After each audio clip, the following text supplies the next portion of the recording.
ఆంధ్ర రాష్ట్ర విద్యాదాత, భావి తరాలకు మార్గదర్శి, నవరత్నాల ప్రదాత, మన రాష్ట్ర ముఖ్యమంత్రి వర్యులు గౌరవనీయులు శ్రీ వైఎస్ జగన్మోహన్ రెడ్డి గారికి నా హృదయపూర్వక నమస్కారములు. అన్న అనే పదానికి అర్థం మనందరికీ తెలుసు. అమ్మలోని ఆ, నాన్నలోని నా కలిపితే నిజంగా మీరే అన్నా.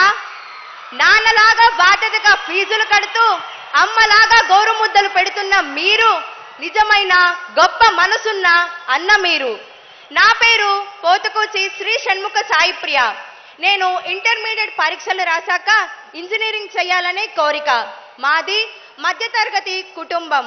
అలాంటి సమయంలో నాన్నకు హార్ట్ ఆపరేషన్. అన్నా, మీరు అంటూ ఉంటారే ఆ దేవుని దయ అని, అలానే ఆ దేవుని దయతో నాన్నకు ఆపరేషన్ అయ్యింది. అలాంటి పరిస్థితుల్లో నా చదువు ఏమిటా అని ఆలోచించే సమయంలో కృష్ణా యూనివర్సిటీలో బీటెక్ వచ్చింది. ఒక్క రూపాయి ఖర్చు లేకుండా నేను చదువుకుంటున్నాను. అంతేకాకుండా అమ్మ ఖాతాలోకి నేరుగా ఎవరి ప్రమేయం లేకుండా డబ్బు పడుతూ ఉంటే ఇది కలియుగమేనా అనిపిస్తుంది.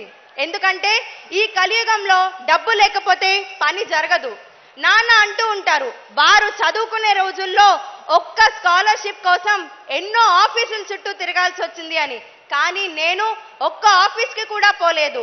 వాలంటీర్ అన్నయ్య మా ఇంటికి వచ్చి నాకు కావాల్సిన సర్టిఫికెట్లు ఇస్తూ ఉంటే నేను పొందిన ఆనందాన్ని చెప్పలేను. నిజంగా మీరు ప్రవేశపెట్టిన సచివాలయ వాలంటీర్ వ్యవస్థ మాలాంటి వారికి ఎంతగానో ఉపయోగపడింది. మీలాంటి విజన్ ఉన్న వ్యక్తి ముఖ్యమంత్రిగా ఉన్నంత వరకు మా విద్యార్థులకు ఒక వరం. విద్యావశ్యకత తెలియక, విద్యను అందించే స్తోమత లేక ఎంతో మంది తల్లిదండ్రులు తమ పిల్లలను చదువు మాన్పించేస్తున్నారు. కానీ మీరు వచ్చాక జగనన్న విద్యా దీవెన కాకుండా వారి హాస్టల్ ఫీ కూడా కట్టే బాధ్యతను మీరే తీసుకున్నారు. జగనన్న వసతి దీవెన అనే పథకం ద్వారా వారి హాస్టల్ ఫీను మీకే చెల్లించుతూ వారి తల్లిదండ్రులకు ఎలాంటి భారం లేకుండా చూస్తున్నారు. చదువు అనేది అందరికీ ఉచితంగా ఇవ్వాలి అనే మీ సదుద్దేశం వల్ల ఎంతో మంది మాలాంటి వాళ్ళు దాన్ని ఉపయోగించున్నారు. విద్యాధనం సర్వధనం ప్రధానం అనే సూక్తిని మీరు పాటిస్తూ ప్రతి క్షణం మా భవిష్యత్తు గురించి ఆలోచించే మీరు మళ్ళీ సీఎం కావాలన్నా. అన్నా, నేను ఒక్కదాన్నే కాదు, నా కుటుంబం మొత్తానికి మీరు తోడుగా ఉన్నారు.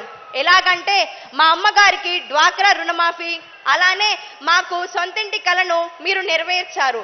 మా ఒక్క కుటుంబానికే దాదాపు 2 లక్షల రూపాయలు ఆర్థిక సాయంగాను ఇళ్ల స్థలం మాకిచ్చి మమ్మల్ని ఆస్తిపరులు చేశారు. ఇది ప్రత్యక్షంగా అయితే పరోక్షంగా నా విద్య ద్వారా మా కుటుంబాన్ని మధ్యతరగతి నుంచి ఎగువ మధ్యతరగతికి మా స్థాయిని పెంచారన్నా. ఇలాగే మళ్ళీ మీరు సీఎం రావాలంటూ మేము మనస్ఫూర్తిగా కోరుకుంటూ జై జగనన్న, జై జగనన్న. అభినందనలు, శుభాశీస్సులు సాయి ప్రియ.